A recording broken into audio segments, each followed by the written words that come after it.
that it's not being felt, it has to be there. So it has to be felt. Without that, you cannot say that. That is true. But why am I feeling all the other stuff which are not there? That's the problem. That is the problem. Bhagavan said, there's nothing new to know. We just have to remove the knowledge that has superimposed itself upon the real knowledge. The real knowledge, pure, is our fundamental awareness of our own existence. I am. That alone is true knowledge or true awareness. But now we are aware of ourselves as I am Michael or I am Murthy. That is the problem. It is too much to put that. Yeah, go ahead, please. As soon as we are aware of there are two fundamental characteristics of ego.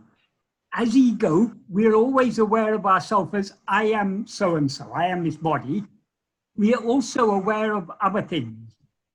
The nature of pure awareness is to be aware of itself just as I am and to be aware of nothing other than that. Yes, so I'm thinking, and I always plead, why is this huge responsibility put on the snake to know that there is no snake? Isn't it? I mean, it's a non-entity which is being taught to say that you are a non-entity. You are actually the full, all-pervading. All-pervading also is a wrong way of saying it. But anyway, that is the nomenclature we are so used to. So we keep saying that. There's nothing all for it to pervade. So why are all these unnecessary things being felt as real, including the feeler? When is the time to go? Right. I don't know. It beats me all the time, and But Bhagavan says, why and how are the wrong questions to ask. What we need to ask is who or what. Not why I have risen as ego, but what is this? What is this I that now seems to have risen? Yeah, but the intrusions seem to be innumerable. I mean, Bhagavan thinks that, Yannangale manam yavinum nanum yanname moolamam undivara. So Yannangale manam, so innumerable yannangal. Innumerable. But you're taking only the first thing. He then boils it down just to one thing. Out of all those many thoughts, the root of all those many thoughts is the one thought I.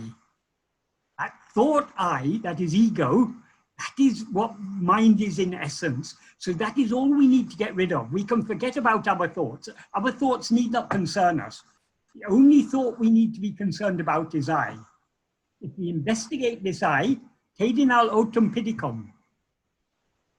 So there is no obstacle. The only obstacle is that we're looking away from ourselves. Instead of looking away from ourselves, we need to look back at ourselves. That is all there is to it. It is so, so simple. But because we are not yet willing to let go, to cease being aware of other things, we are unwilling to turn back and surrender ourselves completely. That is, we are unwilling to pay the price. Correct. வெளிவிடயங்களை விட்டு மனம் தன் ஒளியுரு ஓர்தலே உந்தி வர. So வெளிவிடயங்களை விட்டு has become the qualifying part of that statement. Manam tan ஒளியுரு ஓர்தலே. So manam has to remember tan ஒளி, light. So it is the responsibility is given to that manam to leave everything outside. Yes, so yes. Leaving everything outside is the Yes. task which seems unsurmountable because of all these, the lack of bhakti vairagya, like Yeah. you're putting it all this. But why Bhagavan says, Veli Vidyangale Vittu, leaving external phenomena, why he says that is that we cannot know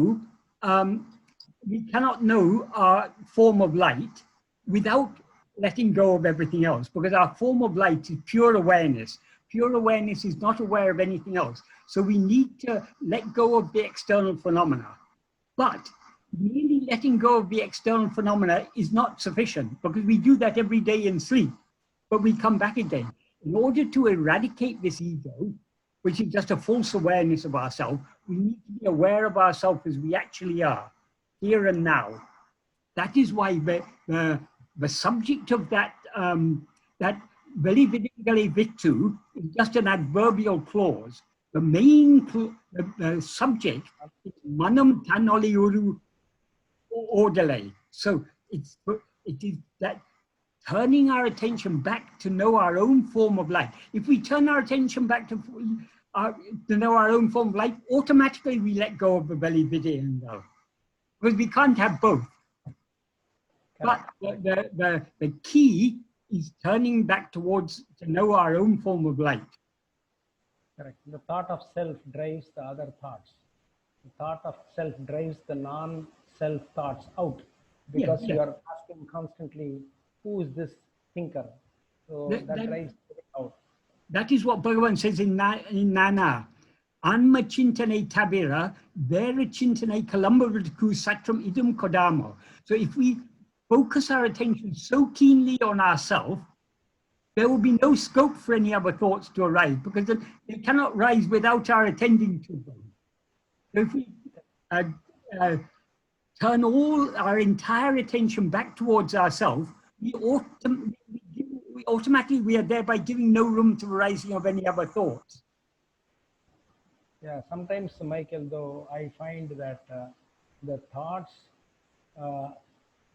do not necessarily arrive discreetly or separately. I feel that it's like almost like, if you overcook rice with more water, it becomes very smudgy, right? So I feel the grains are not separate. The thoughts do not come separately. It comes in a smudged manner that it becomes very difficult to ask that question internally, who is getting this thought? Because by the time you realize, you find yourself immersed not only in that thought and all the subsidiary and corollary thoughts which come along with that thought, and you are so much inside the flush. So in practice, it becomes a real challenge. So we see that as we progress in this, the thoughts tend to become separated. In other words, it is easier to question and stay in yourself as opposed to running behind the thought. Yeah, because as soon as we give the slightest room to the rising of one thought, other thoughts come one after another. They come in chains, because thoughts have associations. So we think of one thing, that leads to another thought, leads to another thought, leads to another thought. But the root problem is our pramada. Because we allow our attention to slip away from ourselves and give room to the rising of one thought, all the others come after it. So all we need to do is not give room to that pramada. In other words, to cling firmly to a self-attentiveness. That is why Bhagavan says, what's it matter however many thoughts arise? We need not be concerned about the thoughts. All we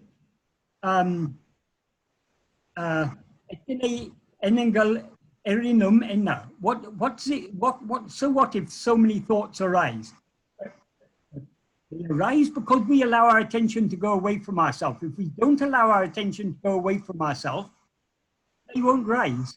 So what Bhagavan is teaching us is that we shouldn't be concerned about thoughts. We should be concerned only about self-attentiveness.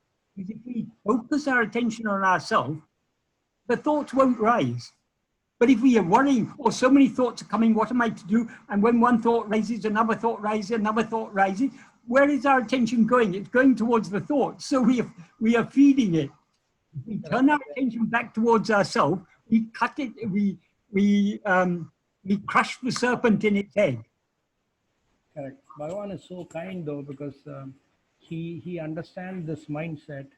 He understands the seeker's difficulty, which has made him sing those verses of Untitled Chapter. So this verse which I just finished a few weeks back, Nunnuru Unayan Vinnuru Nannida, Yennalai Irumendru Arunachala, Yennalai, he describes that as a wave of thoughts, and he's asking, when will it cease, O Arunachala, for me to be in your most subtle form? Absolutely wonderful verses which depict the mindset of a seeker who is sincerely wanting to pursue but being carried away on a ride by these waves of thoughts. So kind and compassionate of Bhagavan to not only insist on the path, you should ignore the number of thoughts. Doesn't matter if it's 1 million or 1 billion thoughts, because you are focusing only your attention only on the root, which is who is this who is getting the thought. While he is emphasizing the teaching, he is also so kind to depict our mindset and get us back in a surrender mode.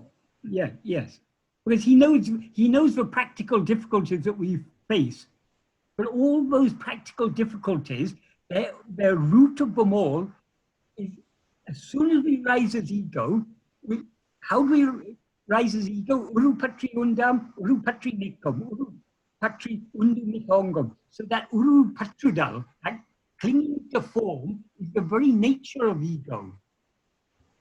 But the way to cut the root, to cut that, is Tedinal. Tedinal autum pedicum. If we seek it, it takes flight. Yeah, that's why I think the address his teaching is, that's why, I feel that I am very erroneous when I say he is addressing to the snake, asking it to realize that it is not a snake. I think I'm very wrong in saying that, because he is not addressing this to the snake. He's addressing to the rope, saying that you are a rope, you are not a snake. So it is the recipient, who is saying, no, he's addressing it to the snake. He is addressing to the, he's not actually addressing to anything other than himself, because he doesn't see the ego. He doesn't see me as Murthy. He doesn't see you as Michael. He's saying you are not Michael or Murthy. You are the one who is emphasizing that it's Michael or Murthy. Right. I'm saying you are the self. Yes. You are the pure awareness. You are telling me otherwise. So that's, I think, it's our mistake that we are saying the huge responsibility is being given to the ego to seek its own source. It is not. The responsibility is not being given to the ego. The ego does not exist.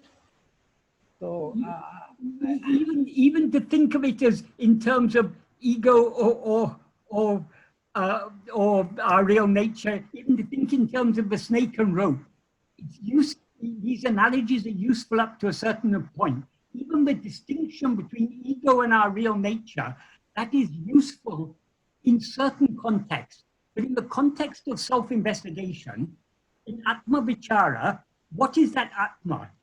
Some people people used to ask Bhagavan, what is, who am I? Which is the I that we have to investigate? Is it the ego or is it our real nature? Bhagavan said ego.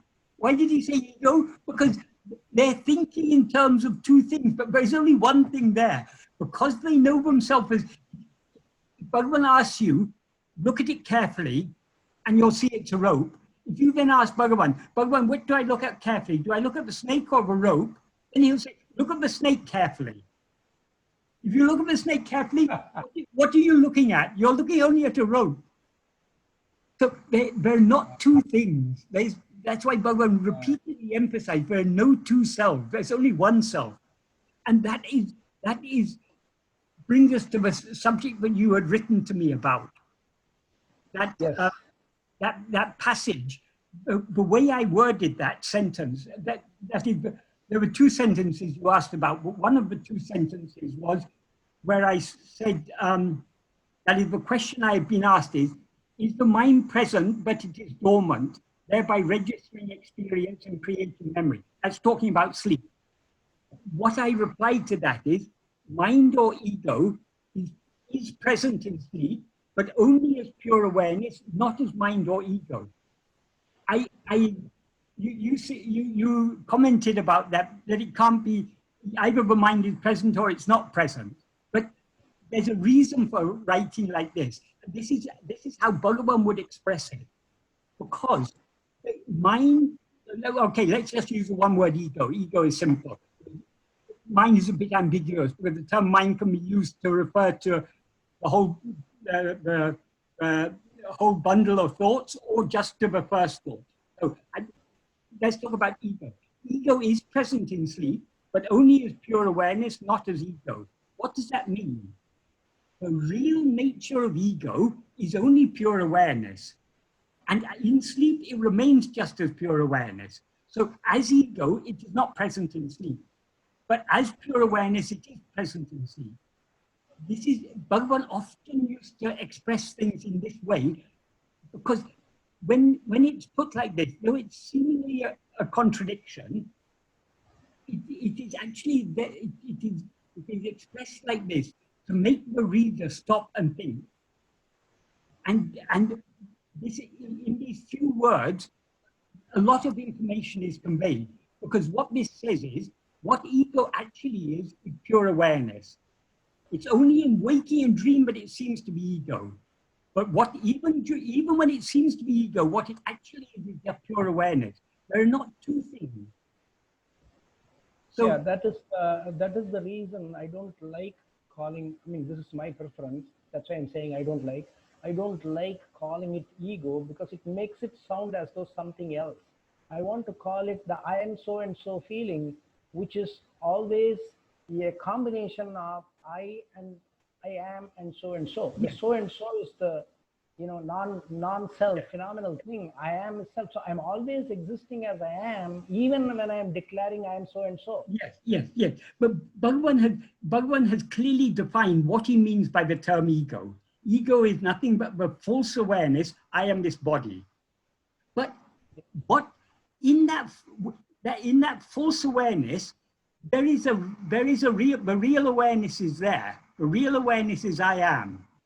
So that chit aspect is what we have to take. So Bhagavan expresses things in a very clear and precise manner. If we understand what Bhagavan means by the terms he uses, ego is not something other than ourselves. He says it very beautifully well, he's not using these terms, but indirectly he's saying the same thing in verse 24 of Upadesh Undiyā. There he refers to ego as jiva, and he refers to our real nature as God. And what he says is, Irukum ekayal isi jivagal oru porale ava. By existing nature, God and soul are just one substance. So the difference between ego and our real nature is not a difference in substance. It's a difference only in appearance. That's why he says in the next sentence, upadi unave verundi para. That is, only the adjunct awareness is different. So when we talk about ego, we have to remember ego is false awareness. But as he said beautifully in verse 13 of Uludunapadu, in verse 13, he says, Jnanamam tane me. Oneself who is awareness alone is real. Jnanabam jnanam ajnanamam. The awareness of manyness is ignorance. Even that ignorance, which is unreal, does not exist apart from oneself, who is awareness. So the reality of ego is only that pure awareness. So what is now shining as ego, if we look at it, we will see it's just pure awareness. Just as what is shiny as a snake, if we look at it carefully, we'll see that it's just a rope. So there are not two things there, only one thing. So that is why I emphasized it in that sentence that you weren't comfortable with. Mind or ego is present in sleep, but only as pure awareness, not as mind or ego. Because if we think mind or, you say in your reply, you said, why can't mind or ego is not present in sleep in any form or shape, not even in a subtle or illusory or seed form. That is true. It's not. It's not present in a subtle form or in an illusory form or a seed form, but it is present as pure awareness, which is its reality. See, that's where you're saying the ego or I am so and so feeling, or the adjunctful, if I may use that term, adjunctless or adjunctful. So the adjunct full feeling of I am so and so is existing as pure awareness does not seem to be quite okay to me. I'm not wanting that understanding to come out of those words. I can point out two examples where Bhagavan has said something very similar to this. Verses 17 and 18 of Uludu Napadu, Bhagavan starts each of these. Bhagavan's fundamental teachings are, I am not this body, this world is unreal. But he begins these two verses, he begins 17 by saying, Udul Nane. And he begins 18 by saying, Uluhu Unmai. So why does he say that? He says it to make us think, to make us that is yes, Bhagavan says that even the non-self, hello, can you hear me? Yeah, yes, I can hear you, yes. Bhagavan basically says that even the non-self is not out of self or not other than self, right? Even the non-self appearance. So in one verse he says Uladu, that is the world, and in the earlier verse he says Udal, right? So how does a jnani see a body? How does a ajnani, or the one who has not realized his body? So he's making that differentiation, and he's saying that jnani or realized one sees his body also as self. He's not seeing self as his body like a ajnani or the ignorant person would do. Yes. That is what the essence of that verse is. But it's actually slightly more than that. It's slightly more than that, because what he is saying there, because he says in the next sentence, for the jnani, I shines without limit. If it shines without limit, it is not limited. That means it has no external limit, it has no internal limit. It is one, and internal limit means division, it's undivided. And it has no external limit. So the body, in the aware, Bhagavan isn't saying here, but jnani is aware of the body, or jnani is aware of the world. What he is implying is that what we see as body is what he sees as pure, as himself being just pure anadi, ananta, akanda, satchidananda, as he says in Upanishad. So he's not, Bhagavan, many people take this to mean, but Bhagavan is confirming that the jnani is aware of body, jnani is aware of world. That is not what Bhagavan means. When he says it shines without limit, he means there is no body, there is no world. And in verse 18, he says it even more clearly. He says,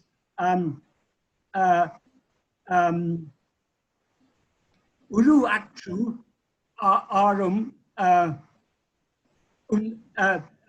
Uluku adaramai, Uru actu arum unanda unmai. That is, the reality shines devoid of form. So if it shines devoid of form, there is no world, there is no body. But what we mistake to be body or world is what jnani sees as pure awareness. That is like saying for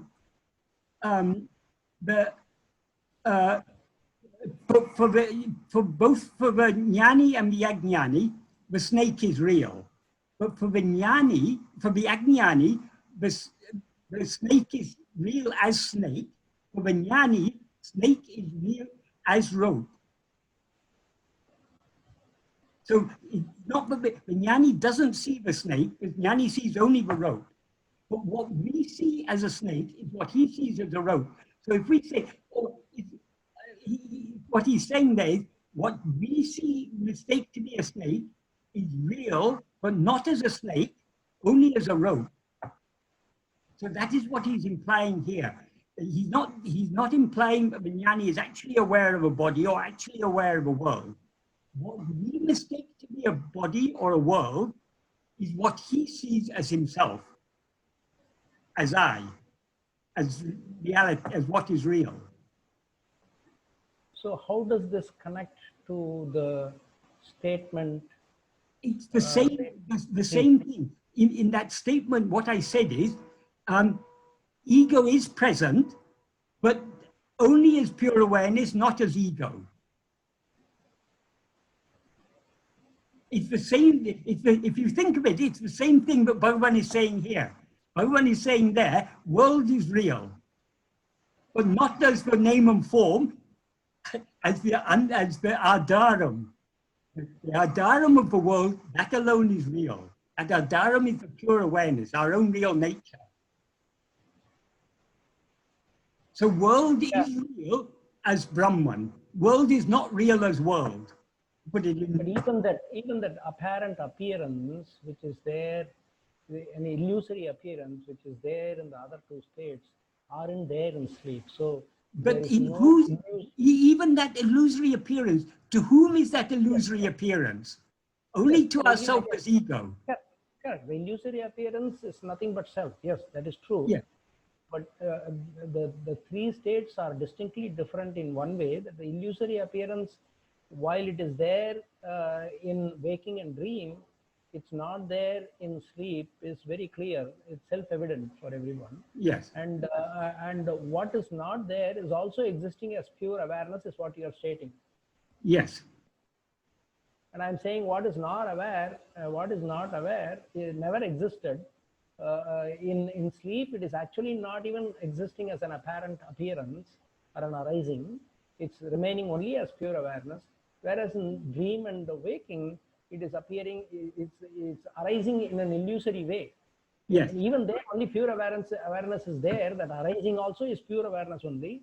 Yes. But even that kind of arising isn't there in sleep. Yeah, but if we say arising is pure awareness, yes, that which seems to rise is pure awareness. But the pure awareness, there is no rising, there is only being. Exactly. Yeah. So it's only the ego which says there is a pure, Yes. apparent arising. That's but true. Even that ego, other than that pure awareness. It's a matter of semantics. I totally understand what you're getting to. Yeah, but I thought there may be a little bit of doubt in reader's mind that, oh, ego exists as pure awareness. Okay. So I don't want any room to be given Yes, for the understanding to be there. No, ego does not exist at all in sleep. And world accordingly also does not exist at all in sleep. Yes. That is the pure awareness state. Yes, but it's more than just semantics. It's about rhetorical impact. When it is said ego is present in sleep, but only as pure awareness, not as ego, that at once should make someone stop and think and see what ego actually is just pure awareness. In sleep, it remains as it actually is, not as it seems to be in waking and dream. One friend wrote to me after reading that article, one friend wrote to me and said that one sentence made the whole sleep, which is an issue they've been struggling with for a long time, that one sentence made it clear what Bhagavan is saying. So I mean, I'm not saying that this is my style. I am just expressing it as Bhagavan would express it. Because Bhagavan is always trying to make us see that there's no such thing as ego other than pure awareness. What actually exists is only pure awareness. When we rise as ego, we mistake the pure awareness that we actually are to be this false awareness, I am so-and-so. I am knowing this, I am knowing that. Correct. The I am so-and-so false awareness is the only one which also declares that ego has arisen. Yes, exactly. It's only in the ego exists only in its own view, not in the view of our real nature. That is why the ultimate truth is ajata. When we know ourselves as we actually are, we will know that we have never risen as ego. Even to say that we've never risen as ego, that's trying to explain it in our terms. What is known in that state is I alone am as I always am, never any different. But there's no, even time is not real. Actually, even an intellectual understanding of this and constant contemplation of this relieves the load of someone in an unbelievable way, right? And Yes. The bliss, the understanding of the word bliss sinks in so clearly, because essentially the whole load is off one's shoulder, like Bhagavan says. Yes. No, why do you keep the load on your head? No, put it down on the plate. Yes. That full meaning of that becomes very clear, because you feel absolutely light. There is nothing here to strive for. There is nothing here to worry for. There is nothing here to fear about. It's so clear. Even that lack of awareness of non-self has not set in. Even when that final state, like you said, always you keep saying that, even that is not there. Even then, this lightness sinks in so powerfully. Yes, yes, yeah. And many people, when Bhagavan's teachings are explained in a clear, logical manner, people say, oh, this is all intellectual, as if it's something inferior. But Bhagavan explains his teachings in a clear and logical manner, because if we have a clear understanding of Bhagavan's teachings, we're, so to speak, we're already halfway there, in the sense that by understanding Bhagavan's teachings clearly, we are saved from so much confusion. Okay, it may still be just an intellectual understanding, but that intellectual understanding saves us from so much unnecessary thoughts and confusion. So the clear intellectual understanding is the starting point. We need to have that. If we don't clearly understand it, we cannot investigate ourselves without clearly understanding what Bhagavan has taught us. Correct. I think that is the foundation for the Aye Adi Sulabham, right? When he sings Aye Adi Sulabham Anma Vittai. So this is the foundation for making it Aye Adi Sulabham. Yes, yes, exactly, exactly. It is very easy. It is the sole problem is, it is when we say it's difficult, we are just trying to evade the responsibility. The actual, why it seems to be, it is actually very easy, as Bhagavan said. Of all paths, this is the easiest path. There's nothing easier than knowing ourselves. Why it seems to be difficult? Because of our unwillingness to let go. So when we say, oh, it's difficult, we are trying to shift the blame from ourselves onto the supposed difficulty. How can it be difficult to know ourselves? It's difficult to know other things because our attention has to move away from ourselves towards those other things. But to know ourselves, we always know ourselves. We always know I am. There's nothing beyond I am for us to know. So we already know it.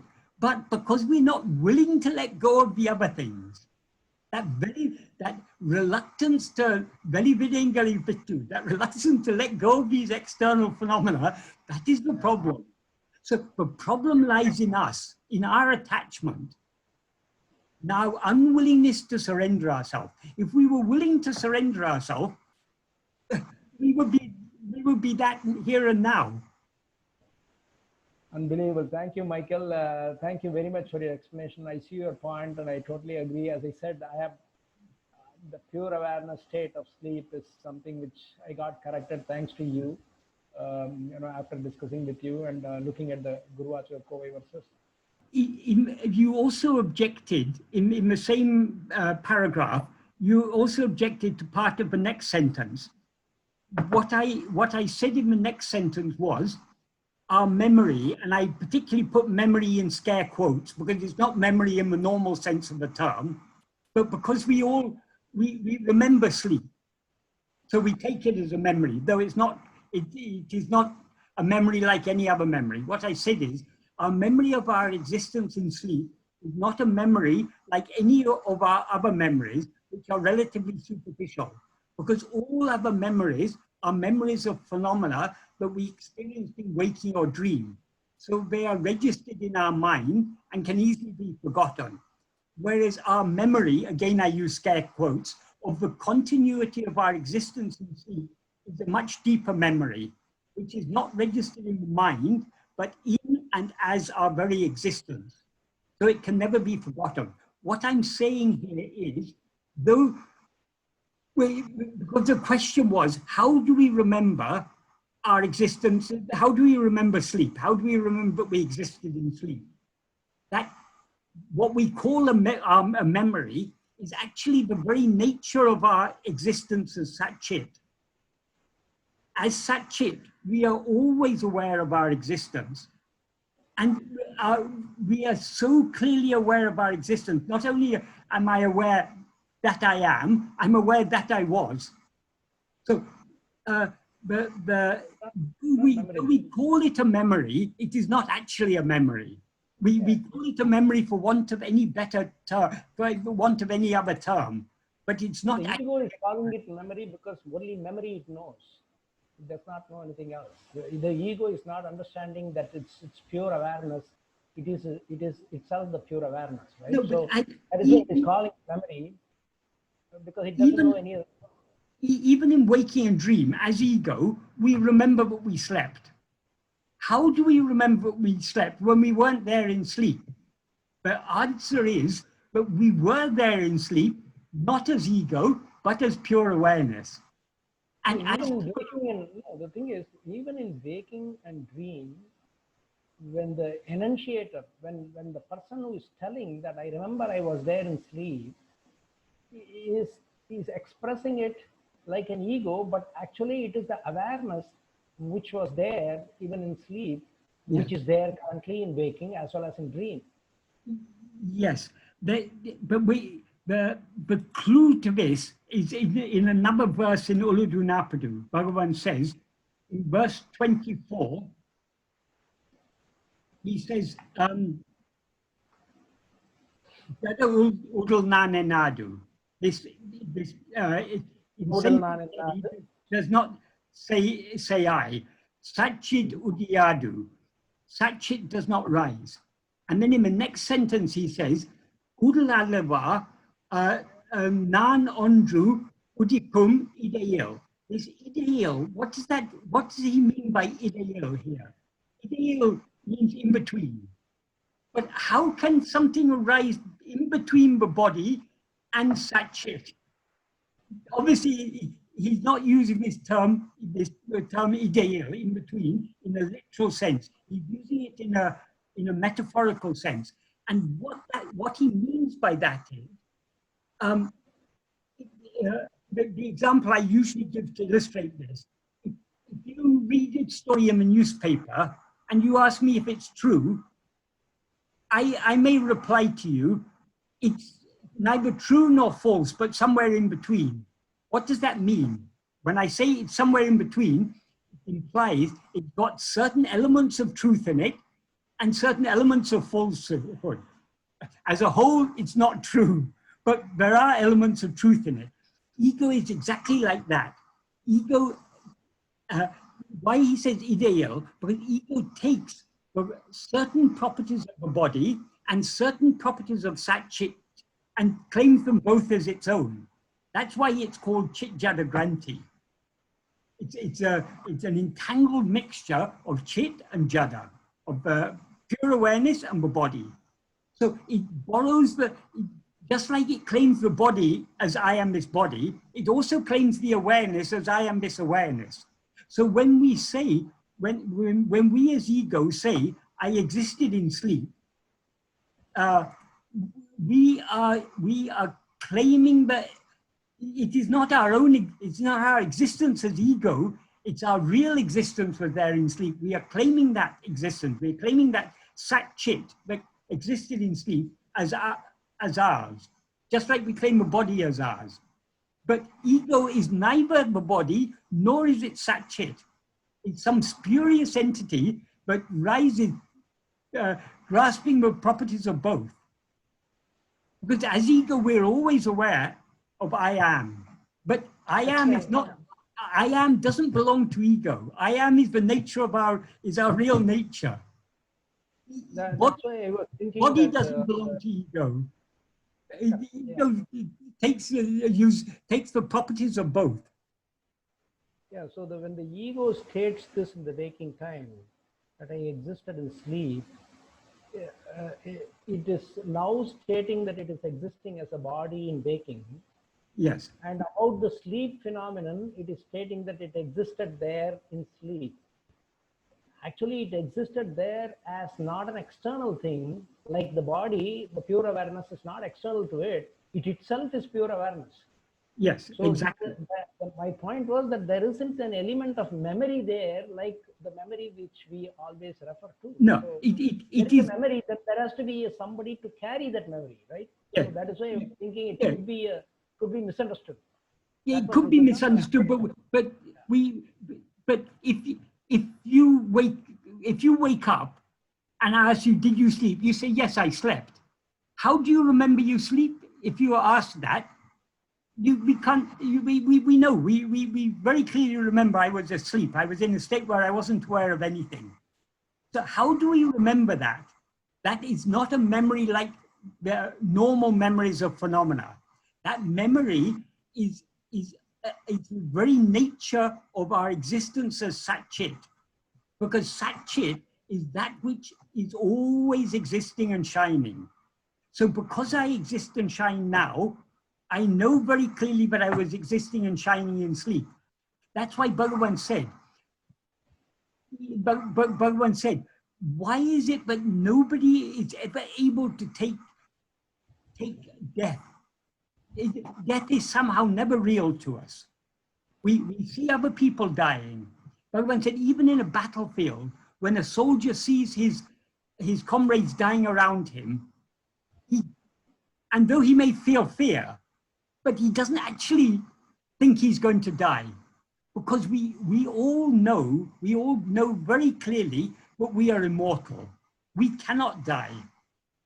So, but the trouble is, we superimpose our immortality, which is the immortality of Sat-Chit, on the body, and we take the body to be immortal.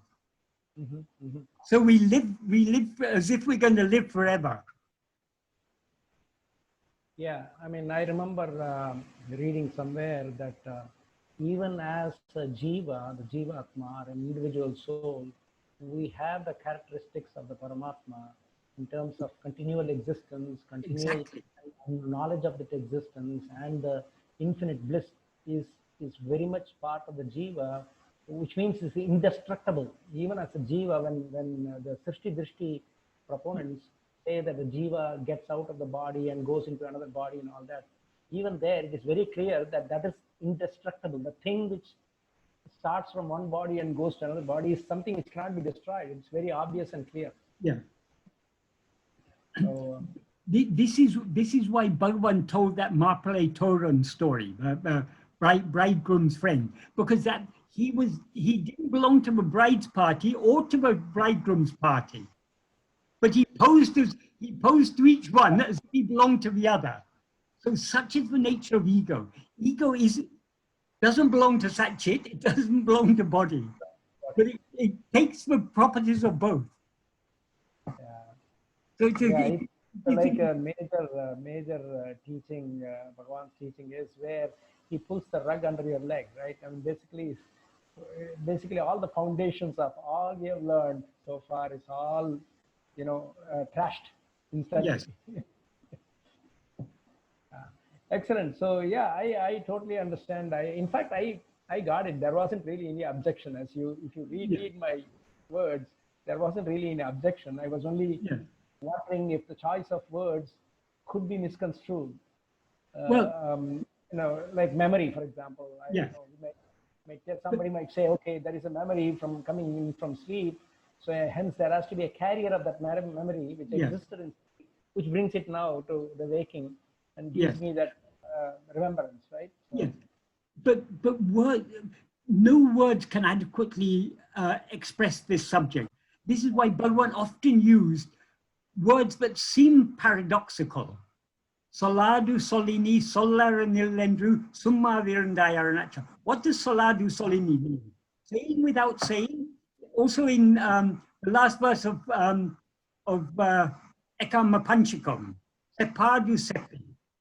And in those days, even Dakshinamurti taught it. The Adi Guru taught it by saying without saying. What does saying without saying mean? Though these words seem to be paradoxical, so they seem to be contradictory, they're actually very, very deep in meaning. And Bhagavan uses such terms to make us, to stop us in our tracks, as it were, and make us think. He could have said by silence, but why he chose to say Saladu Solini or Sepadu Sepi? He chose those words because the paradox will make us think more deeply and see beyond the words. Mm-hmm. The word, if he had used the word silent, we would just have skimmed over it without thinking about it. But when he says Saladu Solini, what does he mean by saying without saying? And then we see then we go beyond the words. So, because so long as we are stuck with the words, so long as we are holding on to the words, we cannot understand Bhagavan, because what Bhagavan is Bhagavan's words are pointing to that which is beyond words. That's why I wrote there, ego does exist in sleep, but only as pure awareness, not as ego. Thereby implying what ego actually is only pure awareness. As such, it was existing in sleep. And as such, it is existing even now. But now, it is seemingly as I am so-and-so. Whereas actually what it is only I am. Yeah. So it is all these things are to make us see the immediacy of it. So long as we're thinking in terms of two things, ego and our real nature, as if these are two different things, we are not getting it. What ego actually is only pure awareness, here and now. So if we look at ourselves, we will see we are just pure awareness. Obviously, who is doing the looking? It's only ego. But when ego looks at itself so keenly that it sees itself as pure awareness, thereby ceases to be ego. Why ego? In sleep, we experience ourselves as pure awareness. Why ego isn't destroyed? Because in sleep, first the ego subsides, and then what remains is pure awareness. In order to destroy ego, ego itself has to see itself as pure awareness. So it needs to in sleep, we are aware of ourselves as a pure awareness as a result of a subsidence of ego. Ego needs to subside as a result of seeing itself as pure awareness. That is why it's in waking and dream that we need to see ourselves as pure awareness. As soon as we see ourselves as pure awareness, ego is annihilated. It is even if there is an apparent arising, yes, even at the time we are nothing but the pure awareness needs to be seen. Exactly. For that apparent arising to vanish. Yes, exactly. And that cannot be done in sleep because there is no apparent arising in sleep. Yes. That is, but ego can be killed only by pure awareness, by seeing itself as pure awareness. In a court, if the defendant is absent and if he's absconded somewhere, the court can pass a judgment saying he should be executed. But you can't execute him when he's in his absence. Sleep is like that. Ego is absent in sleep. So though pure awareness shines in, alone shines in sleep, ego is not thereby annihilated because ego has absconded. It's only in waking dream when ego is present, but we can execute it. By self-inquiry is needed not for self, but it's only for ego. Yes. Yeah, exactly. It's only as ego, but we investigate ourselves. Yeah. But thank you very much. But Bhagavan often used to emphasize this, but what we now take to be ego or mind is actually nothing other than that pure awareness. They're one and the same thing. Oru porole ava. They're one and the same thing. It's only the upadi unavu that is different. And the upadi unavu is just an appearance. So it's the difference between the snake and the rope. In substance, the snake is nothing but a rope. But in appearance, it's something other than a rope. So all differences are only in appearance. They're all seeming differences, not real differences. So the difference between ego and our real nature is only in appearance, not in reality. That's why if we look carefully at ego, we will see that it is nothing but pure awareness. That is why that is why when we say Bhagavan was very natural, and even he himself recollected his younger day experiences to devotees, an onlooker might suspect that that is the presence of ego. But for Bhagavan, the presence of an individuality or a lack of individuality or the non-presence of an individuality does not matter. Yes, yes. Because the thing is, Bhagavan said, because you see yourself as a body, you see me as a body. We are superimposing our ignorance on Bhagavan. Because we see ourselves, because as ego, I see myself as this body. So I see every other body as an ego. That's why in a dream, while we're dreaming, we see many people. It seems to us that all those many people are seeing the same dream world. And if we ask anyone in dream, are you seeing this world? They say, of course I'm seeing it. What about when I go to sleep? Do you still see this world? Yes, of course we see it when you're asleep. If we're awake, we see this world. We take it. It seems to us, the ego that is in us, we superimpose, we see the same, we see, because as ego, we mistake ourselves to be a person. We mistake every person to be an ego. So even the person that Bhagavan seems to be an ego, seems to have a mind. Let's say when the doership goes, or when the doership is seen illusory, then the doership of what is perceived as others, they also get dropped, because they don't have any separate existence other than oneself. Yes, yes. So now we see that there is a doership in not only me, but also in others, right? They also do their own stuff with their own independent mind, deciding what to do and what not to do. Yeah. Like I'm doing, they are also able to do. That is what I see now. But once this is seen that the illusory doership isn't really existing for myself, there won't be any doership for anyone else, because there won't be anyone else. There won't be anyone else, exactly. So yeah, it's amazing. It's, what can we say? It's only a blessing that we are even into the fold of Bhagavan. It is, it is. Thank you for taking the time to explain those words and the sentences, and pointing me to what is beyond the words, which is very essential, which is what you do, day in and day out. I'm sure you're doing this with many devotees and seekers, besides your bi-weekly sessions in UK satsang. Thank you, Michael. Of late, I've just, over last week I was in Scotland. I didn't have a proper internet connection, so I got behind on emails. And since I came back here, I spent nearly a week now trying to reply to emails. But every day, if I reply to 10 emails, I've got 20 emails by the end of the day.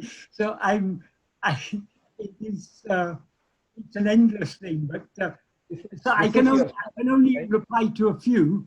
But I thought, since what you had written, very important points, so I thought it's useful to discuss this. This is, I guess this is your sadhana, right? Because you're constantly in Bhagavan's teachings, through these correspondences, through these discussions. Yes. Pretty much occupying most of your day, right? Other than well, I am fortunate that Bhagavan has given me this work, because this is at least keeping my mind constantly focused on his teaching. And when people ask questions from so many different angles, it makes me think of it from different angles, and I have to explain it in different ways.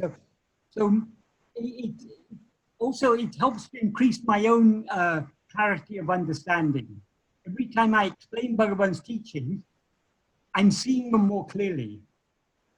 Yes, yes, yes. That's a big blessing. That's a big blessing to be able to do that. I'm sure many people, Well, wonder. I'm not able to do it. It's Bhagavan who's doing it. If I claim I am doing this, then that's where it would all go wrong. It's very clear to me. Right? Yeah, when the clarity comes, where is that clarity coming from? It cannot be coming from our mind, because the mind is the very nature of the mind is evil, darkness. So any clarity we have is coming only from Bhagavan. Right. All right. Namo Ramana. Namo Ramana.